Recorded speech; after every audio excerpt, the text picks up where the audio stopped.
Just about 24 hours after it was signed into law, South Carolina's 6-week abortion ban has been put on hold. A judge issued an injunction this morning, pushing pause until review by the South Carolina Supreme Court.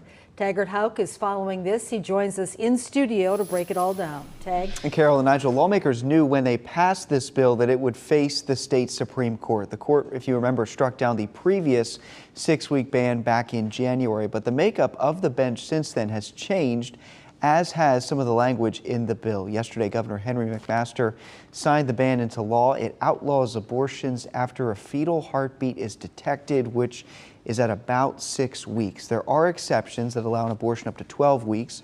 Those would be in the cases of rape and incest. There's also an exception if the life of the mother is at risk. While the law does not punish women, doctors could face up to 2 years in jail. Planned Parenthood South Atlantic, Greenville Women's Clinic, and 2 physicians filed a lawsuit yesterday after that bill was signed.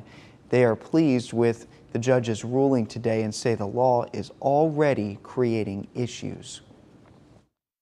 People are confused. Even doctors' offices are calling us asking, I have a patient, she's sick, do I have to wait until she's septic?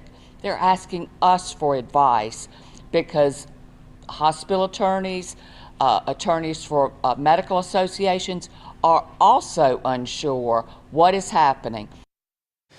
Governor McMaster tweeted after the decision this morning saying, "We will continue fighting to protect the lives of the unborn in South Carolina and the constitutional law that protects them." He continues to say, "I hope that the Supreme Court will take this matter up without delay." And within the hour, Governor McMaster filed an emergency motion expediting when the court will hear this case, though it's not exactly clear when that is going to happen. But for now, abortions are once again legal up to 22 weeks, which was the previous law. Carol.